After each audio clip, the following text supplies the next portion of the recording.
Hello and welcome to Nerdy, for nerds by nerds. I'm Nerd Steve. Today I'm joined by Dot and Friday. How are you fine folks doing today? I'm doing pretty all right. How about you? Good. I'm We've doing got links great. in the description so you can follow them across the interwebs. But before we jump in here, why don't you each introduce yourselves? Kick it off, Friday. Okay, so hey, I'm Friday. I'm a professional GM. I'm also the director of Vineyard RPG. I run a podcast and a blog where I help freelancers make a living wage within the community or for their part-time gig or if they're trying to go full-time. So you're doing the goddess's work Friday.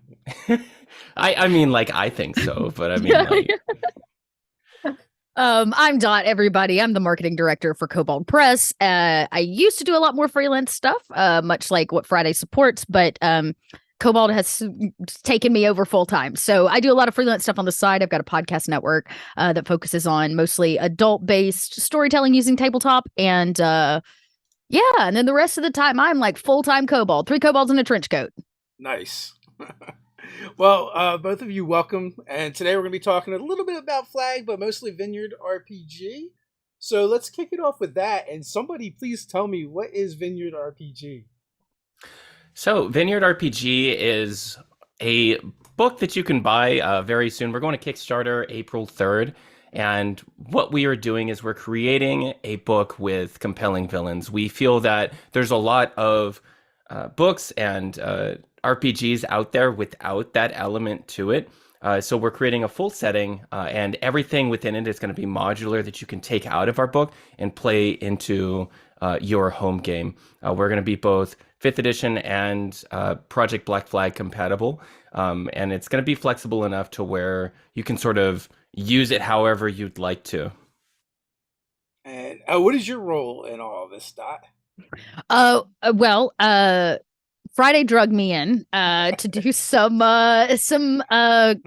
like collaboration on this project. So I've come in and I'm doing some of the writing for this project, including things like some site specific stuff for the setting of the vineyard. So a little bit of world building, some very cool mechanical pieces that you can add on top of your already game mechanics that add to the world, as well as one of the lieutenants, which is going to be a key NPC for your players. Yeah, Nice. Dot has written some of the grossest stuff I've ever seen. So here's the thing, right?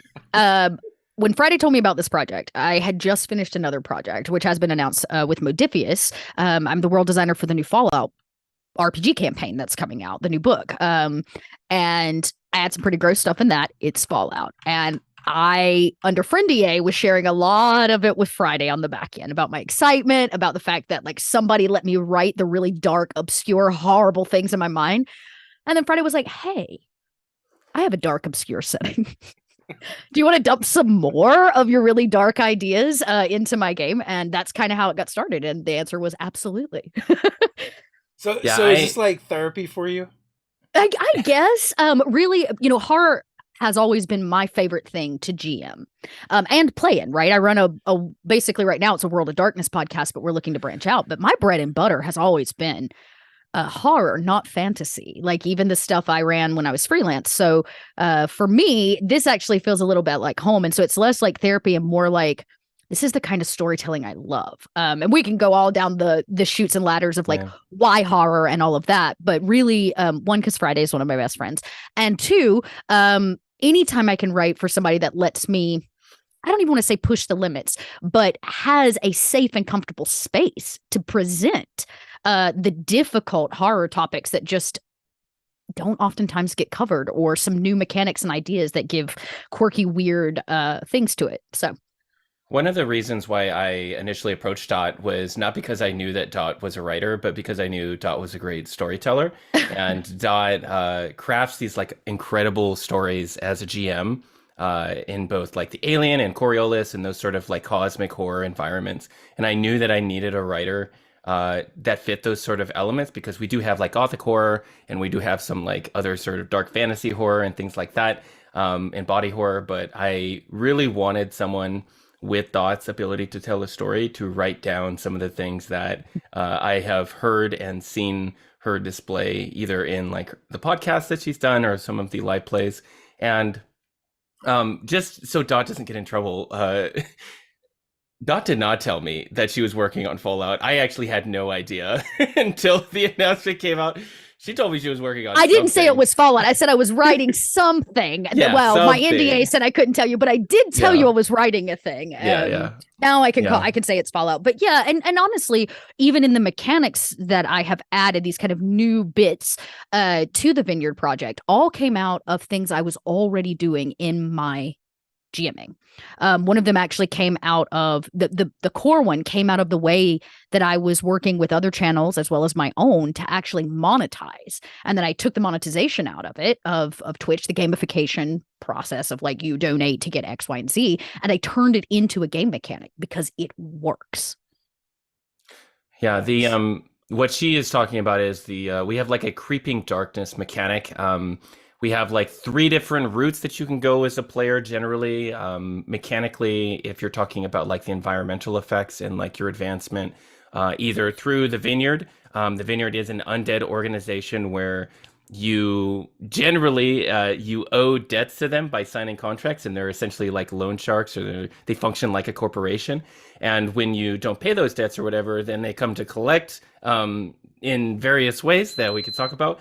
But one of the things that you can do is because the Vineyard sort of controls the lever on the creeping darkness beneath the city within what we call the guts.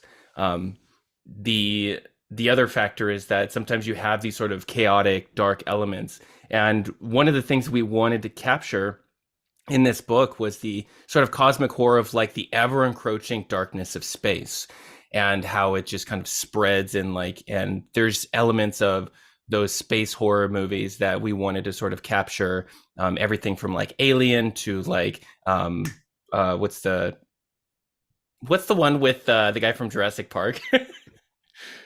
Which one? Where he like Goldblum? No.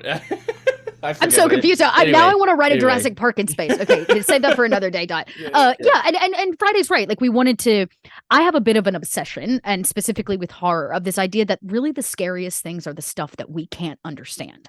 The reason the alien is so scary is not because it has, boiling acid blood, or the fact that it morphs by eating metal of your ship, right? What's so scary about it is you don't know when it is, how it is, why it is. It's the mystery that drives us to take action, to make choices, and sometimes to make choices that we can't even understand based on the things we don't understand. And so I have a real obsession with this idea that there is an encroaching darkness. And what do you do about it? And so when we start talking about the Vineyard, I wanted this idea that the guts were almost living, that they are, even outside of the Vineyard, they want you.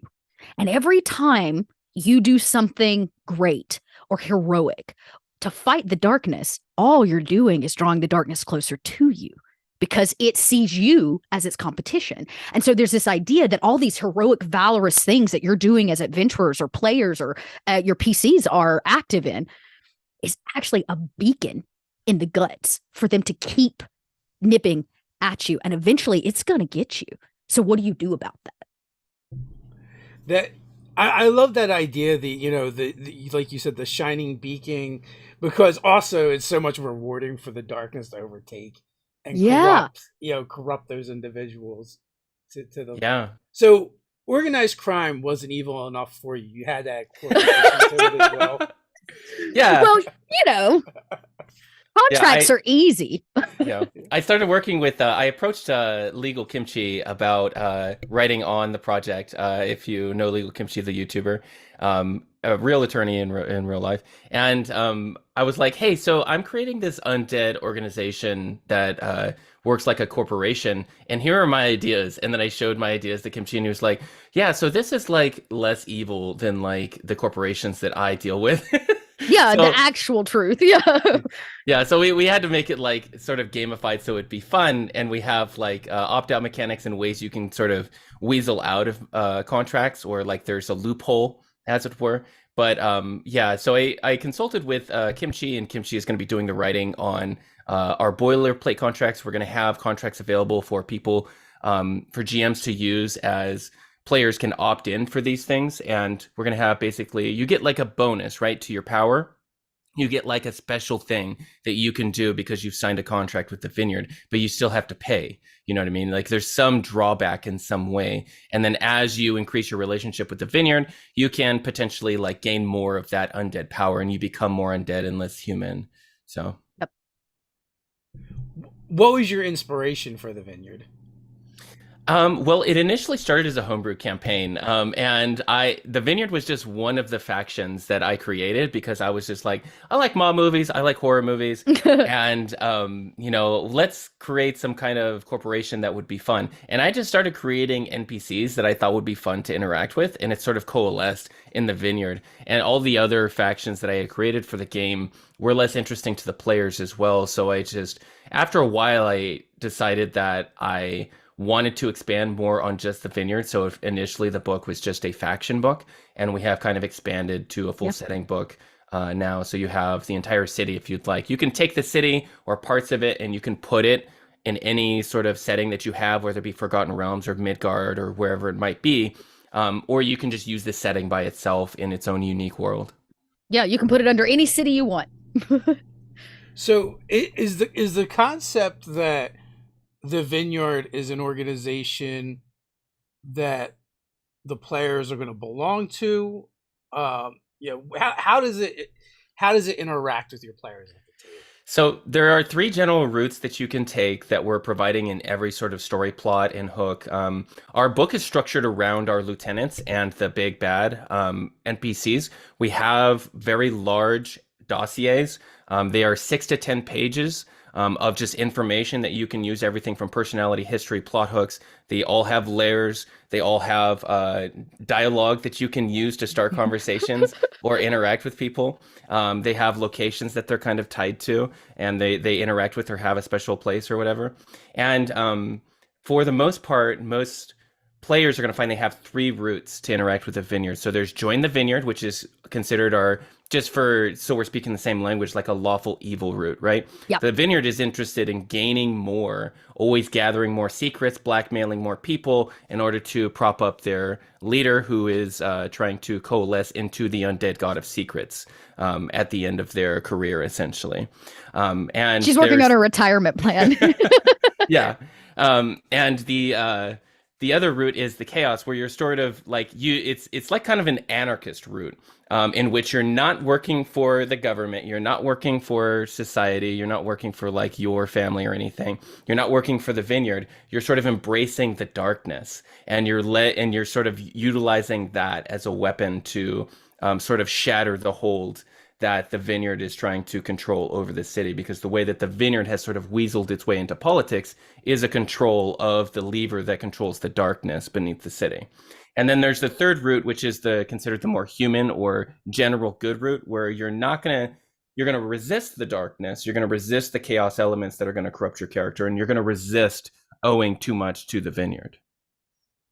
But you may try to take it down, right? You may have to partner with some of these key lieutenants just to be able to do what you want to do, right? And so everything, as Friday has pointed out, that we're writing comes from a position of like, here's the setup.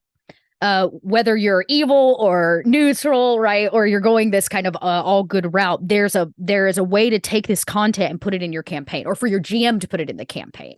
And even one of the locations that I'm writing, which is called the Dark Market, which is kind of a black market of the darkest corporation there is, and in itself is built off anarchy, because it's built by people that are trying to, inside of the Vineyard, take some of that power back. And so I have a bit of an obsession with commerce and commercialization. And by obsession, I mean, I hate it. So I write a lot of commentary in my work about it, speaking of therapy. And one of the things I love digging into are new ways to look at commerce, right? You go to buy a burger, you give me my burger, I give you my money. That is the exchange. That's the general world's idea of how money works. I give you money, you give me the thing back, until we want to start talking about debt, which is when we get into contracts, right? But I wanted to create the dark market as a means of a new place to do business. You can't use your gold here. In fact, it's almost worthless. So when we look at things like, I don't know if there are any deadheads out there, but if you're a fan of the Grateful Dead, one of the coolest things about the Grateful Dead is what they call Shakedown Street. And this is actually my inspiration for the dark market. Shakedown Street is the lineup of vans and tents and people selling t-shirts out of the back of their car. And when you walk down Shakedown Street, you can find anything you need, and usually for trade. They don't take your money. You want a grilled cheese sandwich from the hippie in the back of this van? Well, can I have your Grateful Dead patch? Right? It's an equal exchange. Burning Man culture functions similarly as a decommodified space, which means when I go out to that desert for 8 days, I'm looking at never exchanging a dime. I need water. Gift me something. Give me something I need. What is the trade? So I've actually just started building out a system of what is most valuable. What can you actually trade to get what you need? Because if you bring gold down here from the surface, they're going to laugh at you. Actually, I'm trying to come up with a good slang name for what they call gold.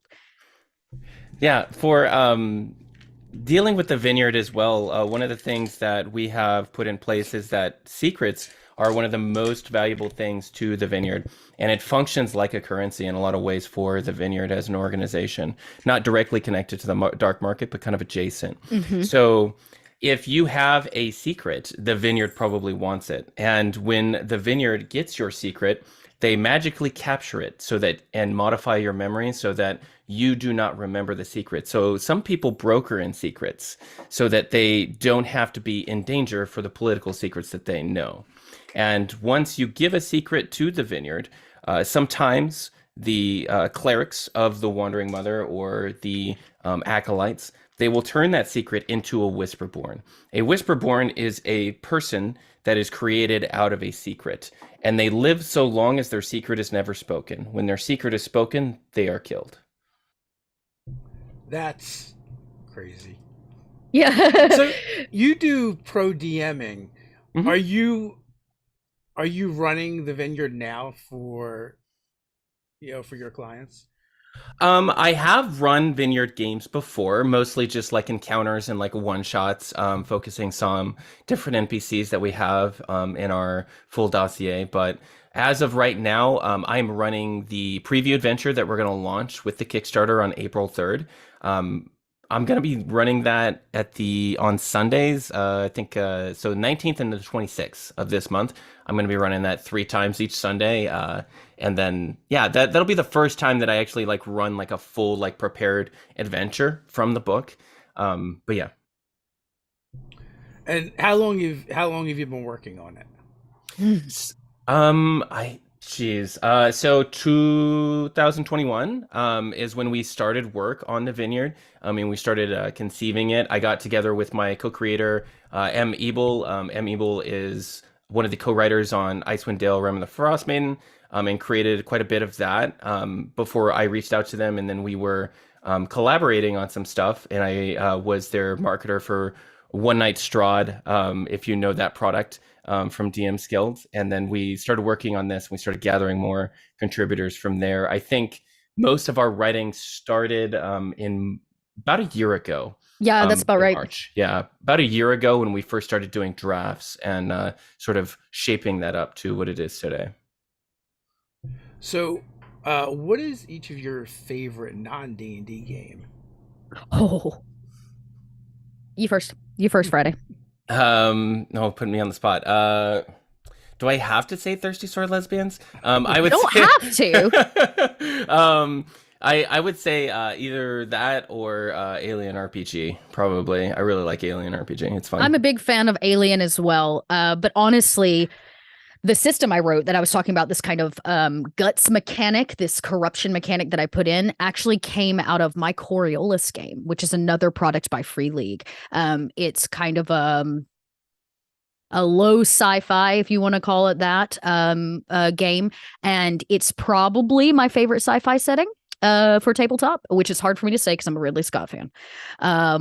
And it has some really cool things that inspired me to put in this kind of point system mechanic for us to raise money for the show, but inevitably converted back into the vineyard to become what is now our corruption mechanic.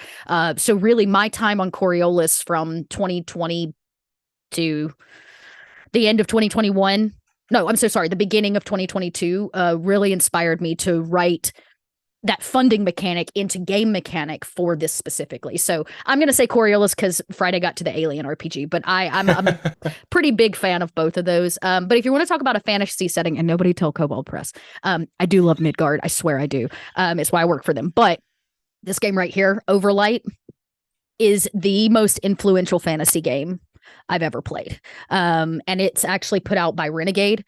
It's a Renegade product, and it's beautiful. I think it is the first real attempt by a company to leave behind Western fantasy. No elves, no dwarves, no Tolkien. A brand new take on what fantasy can look like, and a way to play that is not at all based on how we do Dungeons and Dragons. It is a brilliant RPG. In fact, let me see if I can get it off my shelf here. Look at that. It's beautiful. Oh, that's really cool. It is entirely based on the color system and light, and it's actually an alternate future for Earth. It is a fantasy version of what happens on Earth when humans are given creation keys, the key to creation, and they misuse it. And it explodes our entire world into shards, little floating islands. And what comes out of that is a dark sea below and the great overlight above. And this game is based on the idea that certain people are born with the ability to transfer the great overlight into themselves. And that light then can be used in something called chroma, not magic. And chroma gives you special abilities. And these people, the Skyborn that can do this, it is their job to refix our world. It's not about fighting dragons. It's not about elves and dwarves or anything that we know. It is just like, I remember the year at Gen Con I opened that book on the floor at Renegade. It almost brought me to tears. Actually, it's the same year I bought Coriolis. The two books that I've like picked up and almost gasped from just the first couple pages. And I bought them on the spot. I've seen it. I haven't yet to look at it though. But unfortunately, there's just way too many games and not enough time. I know. There's never enough time, is there? Yeah. For sure. So what I'm hearing is you folks like sci-fi. We're been a little bit. Yeah, we do. A little bit, yeah. Yeah. So I guess like for me, like generally when I play something other than D&D, I don't want to do fantasy at all. Mm-hmm. I guess and that's usually how I am too. That's why like this whole shelf is everything but. Yeah. But then I have this really wonderful Overlight book up here because it is fantasy, but it's not like anything you've ever like. Even when I ran a game, and I did 8 sessions online years ago when I first bought the book with a group of fantastic people. It still gave me the feeling not of sci-fi, but of the struggles of sci-fi. Right? Fantasy struggles are different for our players. There tends to be, like most everything, kind of a pattern structure to what your struggles are. And when we started on Vineyard, one of my big goals was to bring in some of the struggles of sci-fi into a fantasy setting. So for example, when you go to the Vineyard or even the Dark Market, it is not meant to feel like anything you've ever seen. Your players should try to pay for something in gold and be made fun of. Right? That's the idea. It's meant to feel foreign. That is that fear, that great unknown threat of sci-fi we don't know. We have no concept why this slick alien just popped out of somebody's chest and is now munching on steel and is going to come after us. Like, I wanted to take a lot of the unknown that drives the sci-fi thriller aspect and horror aspects and put it in a fantasy setting. So the Vineyard feels unknown. In that regard, it is a different sci-fi setting within any fantasy world you want. So if you're looking to really put your players on your toes, the Vineyard gives you that opportunity with things like contracts, new ways of dealing and getting what you need. Deciding, do you sign a soul contract to get what you need? Do they take that step away from neutrality and into chaos? It's meant to feel foreign to some degree to your players. One of the things that we really focused on because of my background as a professional GM is that I want to make sure that people are able to use it however they'd like. If you open up the book and you want to just use one NPC, you can do that because you have all the information that you need to make that NPC work. And if your players enjoy interacting with that NPC, maybe then after that you introduce more Vineyard elements as you're playing. So you can introduce this to your table that's playing right now, or you could create a new game based on the Vineyard if you'd like.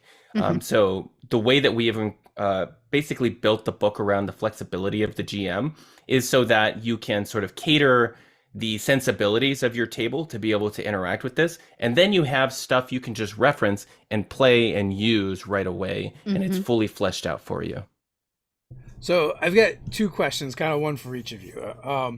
One about the struggle, like how do you define fantasy struggle versus sci-fi struggle, since you brought it up. And two, Friday, how do you keep from burning out being a pro DM? Because when we first started doing Nerdarchy and we're looking at different patron models, and I looked at like Andrew Armstrong doing Dawnforge Cast, and I said I don't want to do that. I would hate my life, and I don't think I would like games anymore. What keeps it fresh for you being a pro DM and DMing all the time? Okay, yeah. So I run 10 to 15 games a week right now. It's my full-time job. I really enjoy it because after a certain amount of time, I've sort of built these long-standing relationships with a lot of these people. I've been doing this since January of 2022. Some players have been with me since January of 2022, have known me for 14 months. And it's more or less like running or owning a gym or a bar or anywhere that someone might be a patron of, or like a local game store. So I kind of see my server as a local game store where people show up, and then I just also happen to be the GM, and they show up and then we play. And I have 1 to 3 games a day, generally on the days that I'm working. I'm going to reduce my workload, but as it is right now, for the most part, I just try to take intentional breaks. I just took 4 days off last week because I was kind of overburdened with this Kickstarter stuff and then doing the stuff that I do. I would say that by and large, I don't recommend most people be a full-time pro GM because it is a ton of stress in like a freelancer way, because there's a lot of uncertainty. Sometimes people leave your games because of scheduling and stuff, and then you have to worry about that because it affects like your bottom line and like you getting paid. But overall, I would say that it's rocky at first, and then as long as you are slowly building up the amount of games that you're running, and you sort of like inundate yourself with like the stress in a slowly rising action instead of like trying to run 10 games right away, then you can sort of like build up that endurance for that.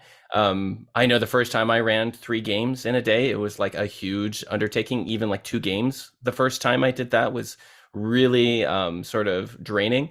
But I found that I have shifted my style in favor of more improvisation, and my prep is a lot more efficient now that I've built a lot of efficiencies in how I do everything. It allows Such me as what? to... Oh, my efficiency. What are your efficiencies?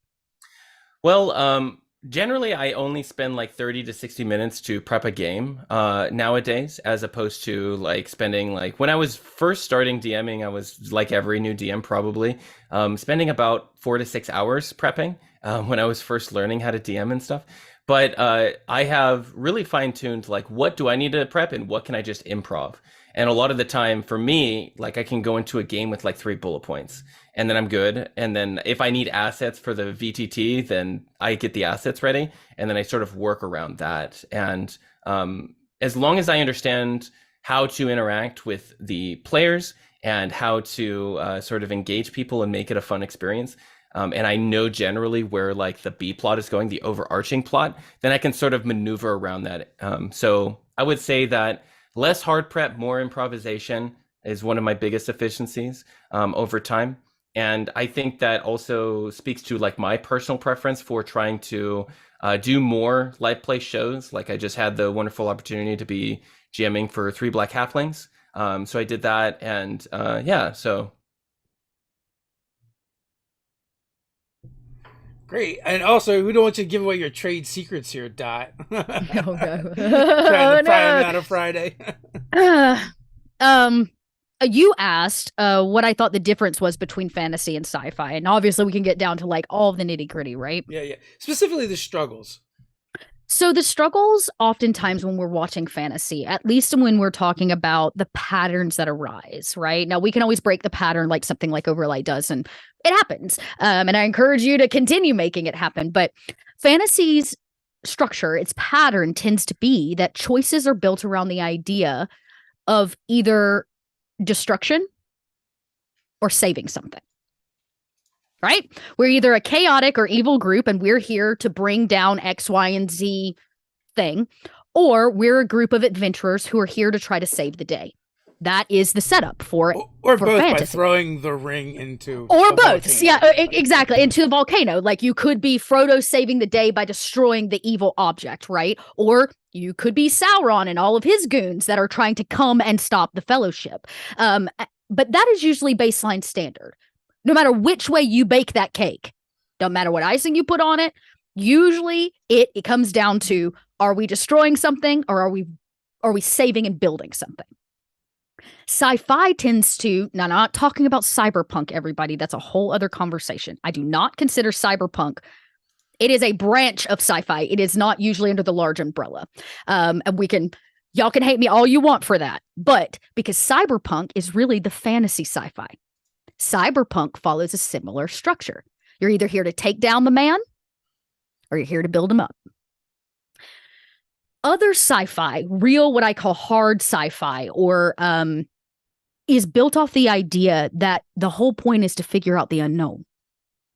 In Alien, for example, the purpose of every movie we've ever seen, of most of the comic books and those kind of things, is not the great adventure to take down all of the alien race, all the xenomorphs. It's actually about survival.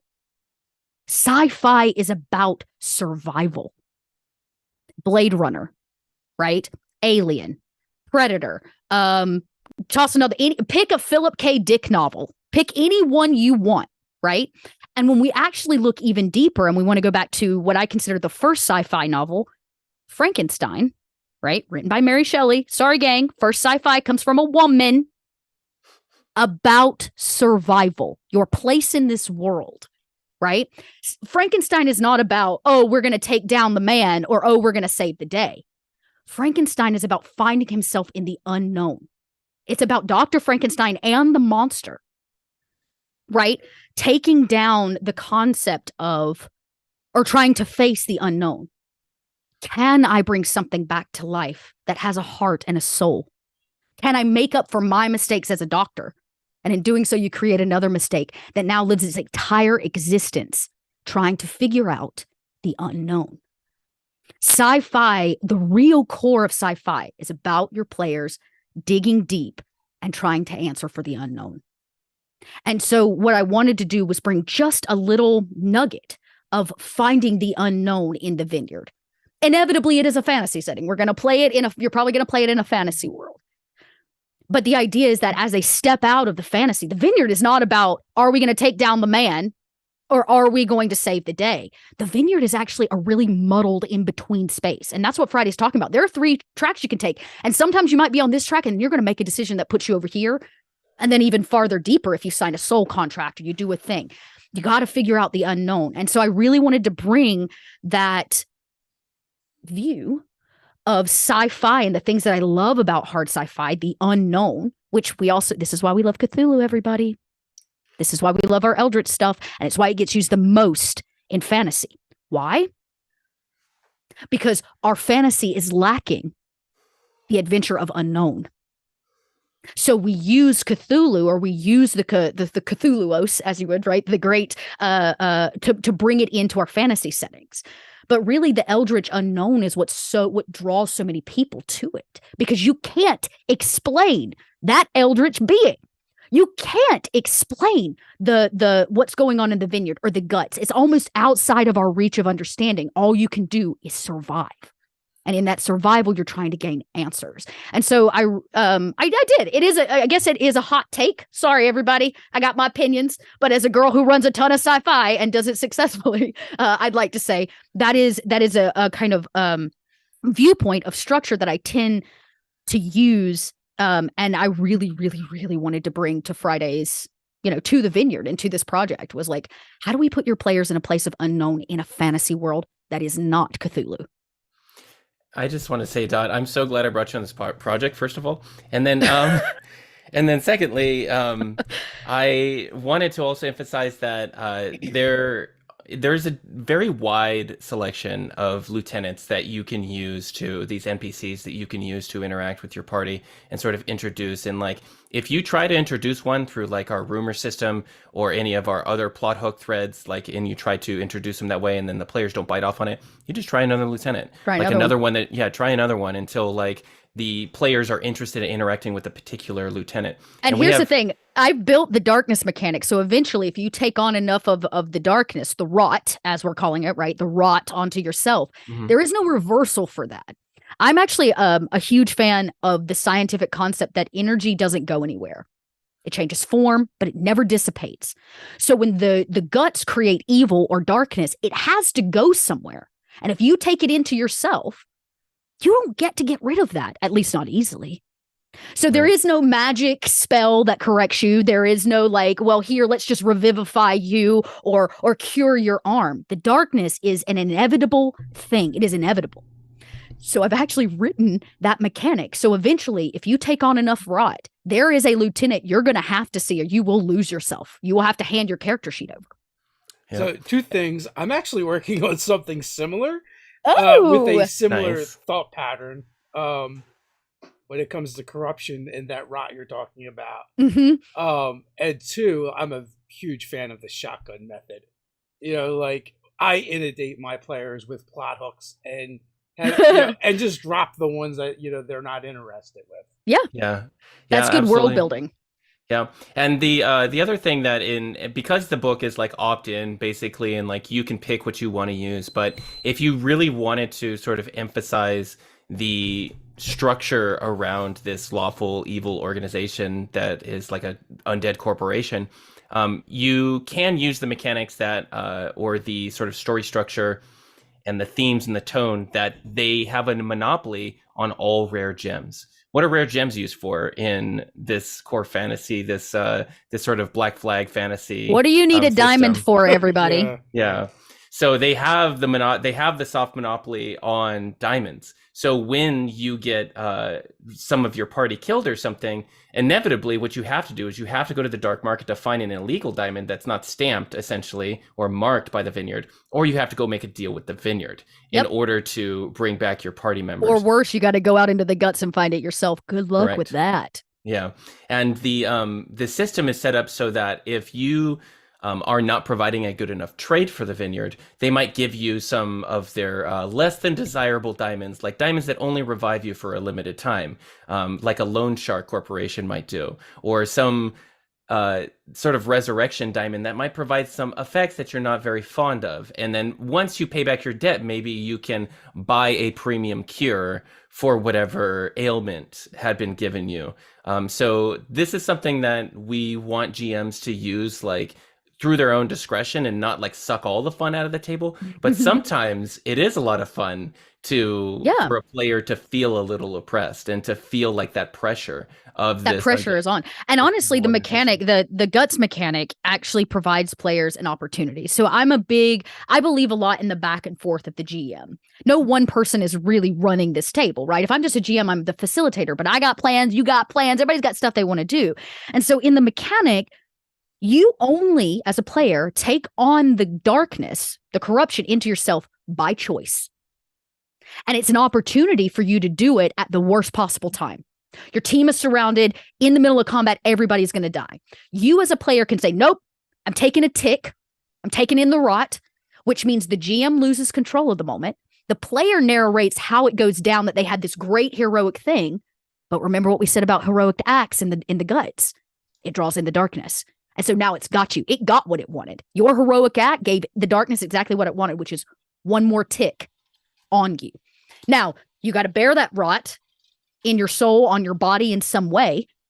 And we've got some things that it does. And we wanted to make sure that the rot wasn't mechanical. Like, you're not going to lose an arm that you can't use. That arm may become rotten. It may smell. I called it cosmetic. Smell horrible, which means now you're going to smell bad, and there's no hiding it. Under no robe, under any armor, your arm smells disgusting, right? Maybe your eyes turn black, your skin goes ghostly. There's a variety of things, and we're giving a lot of that narrative option to the GM and players, because how your table plays out is going to be way different than somebody else's. It's not really our place to tell you. Instead, we're giving you a mechanic that encourages you as the GM to put them in those tough positions, like Friday said, so that the players get to make tough choices to take over narrative control and say, yes, I do opt into that corruption because now I get a heroic moment. I'm going to deal with that corruption later on. But it's a great chance to have more of that collaboration that we love at the table, that back and forth. Great. You get this, I get this. I get this, you get that, right? The back and forth. So we've got a question in the chat, and also I've got a question. So why undead is my question, but Eric wants to know, where would you put the home base of the Vineyard in Midgard? Quebec? Oh, you meant Zobek. Yeah. That actually, you know what? You answer first, Friday, and then I'll answer the Midgard specific question. Yeah, I would say probably Zobek, somewhere that is going to allow a corporation to sort of leverage that trade power that they have. I don't think that the Vineyard functions really well under a fascist organization. So the Blood Lords are out, the Vampire Lords to the north of Zobek. So like, I would say that, they want to, as much as possible in the Vineyard, collect secrets, leverage power, blackmail people. They're not looking at being a fascist organization. They're looking at more assimilation. The Vineyard is not looking at killing people or annihilating anything. They're looking to acquire more power. And those people that resist them, they want to acquire them and sort of absorb them. Hostile takeovers, if you will. They're looking to just have more people working for them. And if you owe a debt to the Vineyard and you die, well, then you're probably still working for the Vineyard after you die. Yeah. Guess what? You're just you've been assimilated, as Friday said, like you've been. And honestly, I think then it makes more sense to say not put it under a fascist system, which is already an oppressive society. Something like the free city of Zobek is perfect because people from all over Midgard come to the free city of Zobek. Why? Because it's a new beginning. And that is the perfect bridge for somebody like the Vineyard. Now, you could also look at another option. If you're in the Midgard setting and that's what you really like, you might look at Perbastet, the city of cats in the Southlands, right? Run by gods, incredible cat gods and all these kind of things, and is mystic and is also considered a pretty much partially free city, I think, except for everybody but I don't know. There's a couple. Oh, right. The Tusculi, which are like bug people that are literally a hive mind trying to take you over. So yeah, they're not welcome. But the fact of the matter is something like Perbastet would work out because then the leader of the Vineyard has other gods she's trying to bring down. If her real retirement plan is being the best of the best, it makes total sense that she would take down the city that has the largest and strongest presence of gods on site. So I think there's a lot of opportunity if you're talking about Midgard. But yeah, Zobek is the easy one, right? And I think that's the case for anything. You could choose the biggest city of Forgotten Realms or those kind of things. But what you're looking at is actually a contrast because the Vineyard chose to put itself under this specific city. Why? So that it can take control of it really without the city even knowing, right? Putting a lockdown on diamonds, that screws up a lot. Could you imagine putting it under City of Mages? How many precious gems do all those mages need to do their thing? And maybe this is your homebrew setting. Maybe you've got a whole city of mages. The Vineyard would be drawn to that. Why? Because the Vineyard's got monopolies on diamonds and gems and everything you need for your stinking spells. So it's the perfect place. Why would I go out there to the desert and put myself under a city of cats when I could go over here to this mage headquarters and take over what they've got, which is actually more money for us, more soul contracts, more people to assimilate. Yeah, the variety of lieutenants can really just define the storyline for you for a while. Some of these lieutenants you can bring in and out of the stories as you want and sort of insert them at various points at all tiers. Some of our lieutenants are written to be tier 3 or tier 4 encounters. Once you decide to fight them, you can interact with them before then. And most lieutenants are not just interested in killing for the most part. They have their own motivations. Some of the lieutenants are working against the Vineyard, but they happen to owe a lot of debt to the Vineyard. I was about to say, I could talk about some of that if we want to highlight one of the lieutenants. Yeah, let's do that, Dot. You want to talk about the So, for an example, I wrote this is where things get a little weird. I wrote a lieutenant who I wanted to be trying to play the Vineyard. But because I was writing the mechanics for the Guts and Corruption, and I was writing this Dark Market, I wanted a lieutenant that kind of bridged gaps of all. And I said, well, first, what the hell happens when somebody maxes out their rot? Is it as simple as like, I pass over a character sheet and I'm done? Well, yeah, kind of. But what if I'm willing to take the risk to get rid of it? What do I got to do? Well, there is only one lieutenant in all of the Vineyard that can get rid of the rot. And she was a surgeon on the surface at one point in her life. And then when the leader of the Vineyard found out she could get rid of the rot or had a way to do it, that's an asset the Vineyard needed. So she tricked her into a soul contract. So this genuine surgeon trying to help people has been corrupted over these years. And now she's the number one surgeon for the Vineyard. But what it means is when you come and you say, I got to get rid of this corruption on me, I got to get rid of this rot.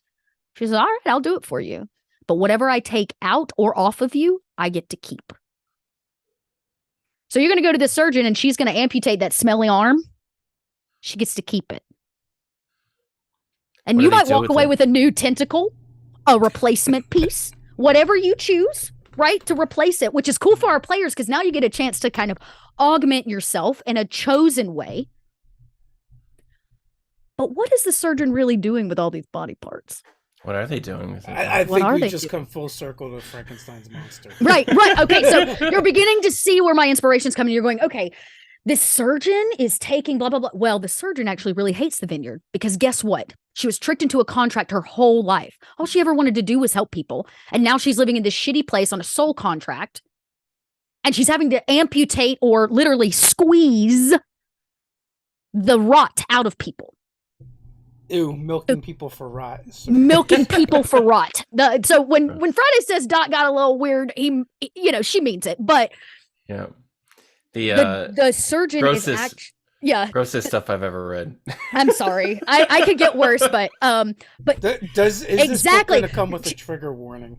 Yeah, so it has optional things. Yeah, so it says so technically even the rot mechanic is optional at your table. Mm-hmm. If you and your players are not down for that, you can remove it and not stop playing in the Vineyard. Yeah. The surgeon, though, takes all those disgusting body parts and whatever, and she's got a side business in the dark market. She is known as the arms dealer. Because she has learned how to take the body part literally, right? Here's also Dot's dark humor to go along with it. She has found a way to start an arms business in the dark market using people's rot to fight the Vineyard. So we're talking about all the 3 tracks you could play. You could actually make friends with the arms dealer and have no idea it's also the surgeon because she has 2 lives she's living. And the reason that she's building these arms, is the arms dealer, is because she wants other people to take down the Vineyard. So you might end up in the dark market after having an arm amputated and get down there and see your arm turned into a gun or a weapon of some kind on a slab. Yeah, anarchist. It's there's a lot of like cool like sort of sci-fi cyberpunk storylines that Dot has sort of integrated into. Like I said, a little sci-fi fantasy. Yeah, that I'm really excited about, and sort of tie things together for a lot of what we're working on. But really, just like all the elements of it, there are going to be content warnings on everything, and then there's going to be a way for you to sort of use everything if you'd like, but to sort of cater it in a way that it's not going to be too gross for your table if we have some sensibilities at play, and everybody's got something, right? So I think it's important to pay attention to that and also introduce these elements without totally grossing out your players so that they don't want to play. We want to just like be on the edge, right? And that's for the GM to decide what that edge is. Yep. And so, there's a lot of like Friday said, we're writing some things in the book that's like, hey, this is optional. Hey, here's some ways to get to put this in without getting too nitty gritty. But we also, Friday's amazing and our team on this project is amazing. And Friday's hired some consultancy people to help read this for sensitivity purposes, right? Because let's be real, the surgeon came out of my body dysmorphia. Right? That you were talking about our therapy earlier, right? Like Dot's got huge body dysmorphia and has for most of my life and overcome an eating disorder out of it. The surgeon is self-surgeoning and has for years. So you're talking about a person that has body dysmorphia and has morphed themselves into something other. And in doing so, they've actually corrupted their soul. So they don't care if they take your arm and sell it as a weapon. You know it's getting weird when you're drawing the Dr. Pimple Popper. Yeah, Dr. Pimple. comments in Actually, the chat. I'll tell you let me see. I'll pull it up really quick just so I can make sure. There were actually 2 figures from comic books, and this sucks so much. I'm just going to put this out there. Dot is not a Nazi, but the 2 characters from comic books that I pulled as visual reference are technically both Nazis. I'm just going to be honest with you. Or at least they work. Well, You they know, do make the Okay, here we perfect go. villains. So, yeah. Sorry. Yeah. But yeah, here it is. So there are 2. One is from I believe it's Wonder Woman, and the other is from Hellboy, right? Mhm. And you've got a couple of those references, which is Dr. Poison. If anybody knows Dr. Poison, right? She's the woman who is working for the Nazis, and she's kind of in her obsession with creating poison, she inevitably creates killing gas, right? It's kind of the same thing as like her downfall and her scarred face, right? Where she wears half a mask. And then the other one is the guy from Hellboy, and damn, I can't even remember his name because it's like super long in German, but he's the one that runs off sand. Right? He has no insides. He has self changed his body so much over time. He literally cranks himself up with gears and then fights. And so these 2 were huge kind of inspirations for me because both of them are self-surgeons, right? They've done surgery on themselves. And in doing so have lost a piece of their humanity along the way. And so I used a lot of that. Like there's just something that gives me the heebies about a person in a smock with like a half mask and a metal hand, right? You're like, oh, I don't want that to be my surgeon, right? That's the feeling when you walk into the surgeon and you're going to try to have your darkness removed. Your player should really go, are you sure we want to do this? Like, are you positive? Right? That is where the exciting choices happen. And that's the level of stakes that we've tried to write into the Vineyard across the board. Are you sure you want to go to the dark market? Are you sure you want to go in the guts? Are you positive you want to sign that soul contract? Right? What kind of advice do either of you have for incorporating these darker elements into your games? And at what point do you broach the subject of, in the directions you want to go? So I would say that I always run games with a session 0. I take surveys, I talk to players, I figure out like what it is that they don't want in the game. And then if there's any gray area, I have a conversation, normally private, with that player and then figure out what it is that they're comfortable with and what they're not comfortable with. And I think using the safety toolkit is a major part of why people feel really comfortable engaging with the horror elements that I run in my games. And a lot of that is not necessarily stuff that they want to talk about with other people. And they just want to kind of just have it blocked off or not be something that they engage with at all. And I think communication and these safety tools are essential for people to feel comfortable enough and safe enough to explore darker elements. I engage with a lot of horror and a lot of romance in my games. I was actually surprised at the amount of romance that I run at my tables, but over time, people have been like really comfortable doing it because they feel safe with me. So they end up like romancing my NPCs and everything. I mean, it's like, one thing to like be Curse of Strahd, but it's another thing to try and like, romance vampires and stuff like that. So, it's definitely something that I think is very individual. And, not that I'm here to advertise my How to GM romance guidebook that's going to be hitting Kickstarter later this year, but I am putting something together for just that question. But yeah. I've been ruined for romance. When I was a teenager, we were playing Top Secret, and knockout lipstick from a counter spy. I was forever after that. It's gonna be knockout lipstick or succubus. Yeah. I think, that's also kind of the fear, like, is if I engage in this, is this just going to be power for the GM to sort of abuse me with this? Or is this going to be something that's going to be enjoyable as a story that I can engage with and like feel like I'm not just being abused? And that's part of that conversation as far as like, especially with these horror elements or this romance, there's actually a really similar parallel for how you would run that at a table, in my opinion. And a lot of that just comes down to consent and understanding what it is that the other person is seeking in that private story or in that storyline or in that plot line. Yeah. I think too, it's important, like I said, I run a lot of horror and I run a lot of sci-fi, and people come to me because I've learned to do horror and sci-fi in a way that still makes people feel comfortable. I still want you gasping at the table. I still want you hiding your eyes when the Xeno shows up. I still want you sweating bullets when you got to roll for stress. But how we accomplish those things are important. And I think a lot of times horror comes from a lot of GMs build horror from a place of like, I'm against my players. And what we've learned over the years is that's actually the worst possible mentality for a GM when you're building a game, because your players pick up on it instantly and then they get against you, and it deletes and makes the collaboration at the table almost obsolete. There's no buy-in ever. There's no buy-in, right? Because it's like, oh, well, if all you're trying to do is kill me. But if I'm building my sci-fi and my horror games from a place of discovery and survival, my horror game goes to shit if you all die. I say this all the time. There are way more interesting things than death. Way more. Right? Dexter so if my said goal, it best. I don't know why we play this stupid game. All you try and do is kill us. All you try and do is kill us. And that is the worst possible mentality at the table. What you really need is for you to set up the stakes so high, which is what horror does. It puts the stakes so high that you have no choice but to survive and discover. And that's where your players bite and buy in. Who is this surgeon person, and why are they taking my arm and no money? Why do they want my limb and not payment, right? That's discovery. That's questioning. But it's also terrifying. And then you're going to get to the dark market and find out why when it's laid out on a slab for somebody else to buy. Right? That creates a different kind of horror. You can turn this into a Saw movie all you want. But we all know Saw movies suck. Why? Because we know how they end. We know what it's all about. It's just torture, right? It's just about torture and death and blood.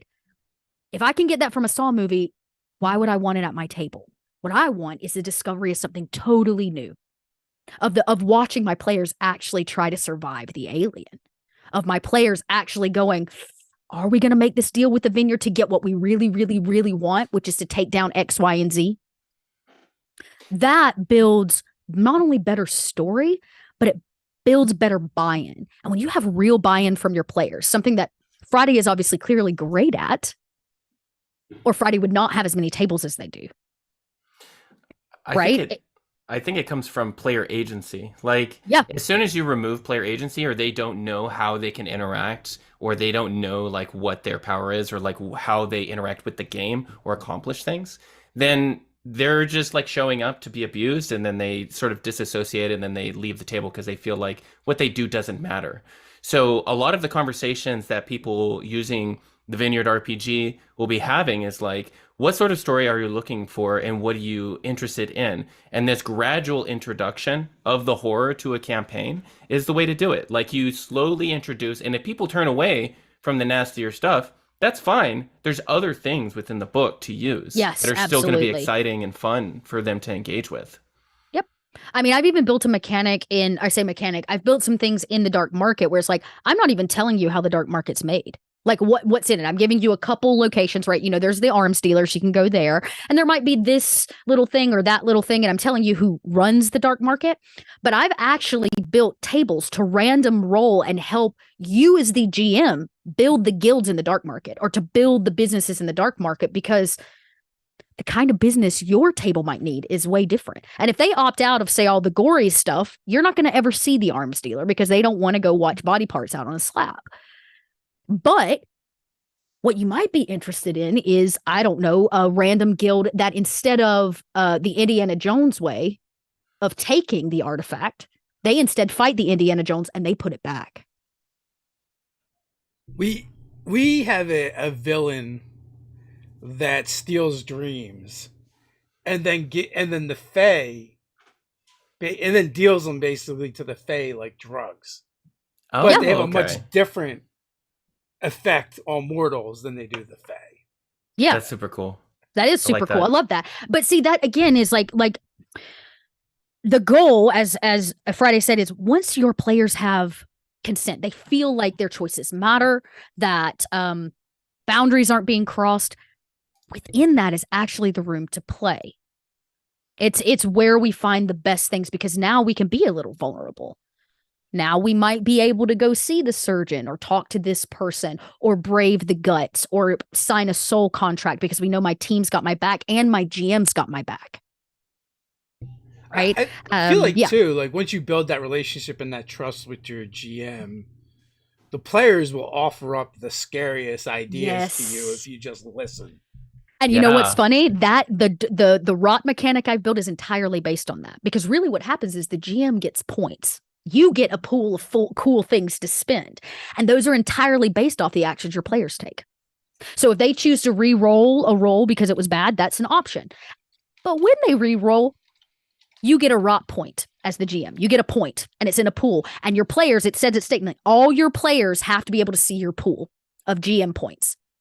Then you as the GM can use those points to make horrible things happen, put in new events, and it's actually a spending system. So I now spend 3 of these points to make the bad guy appear or to make you drop that valuable item you've been in the rot seeking or in the gut seeking for 2 weeks. It's actually how we're helping the GM build those stakes that we talked about for those players. And it's entirely based, the GM gets those points based on actions chosen by the players. You sign a contract with the Vineyard, your GM might get 3 points for that because it's a lot worse than, say, a reroll here or a thing there. It feels kind of like the light side and dark side points from Star Wars. Yes, it's very similar in that regard. Yeah. Yep, it's very similar. And then, like I said, those points get traded or spent. The GM can spend them. But because you as the player can see them, if your GM's sitting on 5 or 6, you're like, oh, it's about to go down, right? They've been sitting on them for a while. What are they spending them on? And the book encourages you, like, the tension of just seeing all the dice on the GM side. Yeah, right. On the right. And you could use tokens. We give you a variety of ways. I use sticky, right? This is actually what I did for Coriolis. I use sticky notes. And at the top of every game, I'd be like, I got 5 today, everybody. And they take bets on how many I was going to spend. And my players would sweat through their game. You're just over there just clinking your tokens together. Yeah, and I'm just like, I got 5. You know what? I think, what'd you say? I got these. Yeah. You know, and I might be like, you know what? I am going to spin a token. I'm going to spin a token for that NPC you hate so much to return. Or I'm going to spend one of these GM points to play what I call, or what they use in Coriolis called the icon cards, which is like almost like tarot in a certain way, and it gets read by the GM, interpreted into the game. They hate those. So sometimes I'd be like, I'm dropping 2 and I'm going to pull 2 icon cards. And they're like, no, don't do it. You know, and that's the level of buy-in we're looking at the table. And in that exchange is the great opportunity then for the player to also get to add those to the GM and then take them back, right? That's how it works. When you take on the rot, you get to take a point from your GM. So now you can make their pool smaller, but at what risk? It's a balancing game. Risk and reward. Exactly. That's exactly it. So we are past the hour mark now. Oh my goodness, we are. It goes by so fast. Final thoughts before we head on out? Well, so we go live April 3rd. We should have a link in the description. Do we get a link in the description? Backer kit's there, baby. I haven't looked. Yeah, the backer kit. If you sign up for our backer kit link, you'll get updated on when we go live April 3rd. We will have specials for the first day for pledges, and you'll get reduced prices on everything. We are priced a little bit higher than our normal books like out there on the market right now. We're actually similar to Monty Cook's pricing right now. So we're going to be $65 for hardcover and $40 for our PDFs. And that is because we want to pay royalties to our writers in addition to paying the flat rates for like the word count and everything like that in their time and their expertise. Look, I'll tell you, Friday of all my writing projects is paying me the most. This project is way above industry standard, everybody. And for good reason. It's a great team. It's going to be a great product. And Friday is a fantastic human. Thanks, Dot. But so all of the extra money pretty much just goes to the writers because I did the math on it and I was thinking, I could charge a normal price that a big corporation could charge. And I was thinking, no, I'd rather, actually pay my writers royalties. And that's really where the additional money is going. It's going for the writers and the editors and the artists and everything like that. So y'all, the map of the Vineyard is stunning. It is stunning. It's Yeah, I'm really excited about the project, and I'm really looking forward to everyone giving it a shot and taking a look. We're going to have a Kickstarter trailer for you to look at. We have some voiceover people coming in to sort of bring to life some of our NPCs. And then we are going to have a preview adventure available for everyone to try out on the day one of the Kickstarter. So you can play it right on April 3rd if you want to check us out. It's true. Gosh, y'all, I'm excited now. It's funny because I turned in a lot of my writing a while back, and we're just now in review process, but it feels so fresh already, Friday. Wow. I'm trying not to sweat too much. It's all right. I'm sweating too. It's okay. Well, thanks for having us, Dave. Yeah, I mean, you so much, I'm Dave. here to obviously pimp Vineyard, and I know some of you may have Black Flag questions. I have some answers, but not. The thing I can tell you is we are partnering with really awesome groups, just like the Vineyard Project. So what we're considering like new to market, new groups, smaller press companies. But then, of course, we have our big partners as well, the names you know and love that are already in the industry, like Mage Hand, that are going to be on board as well. And what this really means for us is, obviously, Vineyard is coming to Kickstarter before our Kickstarter, the Kobold Press one.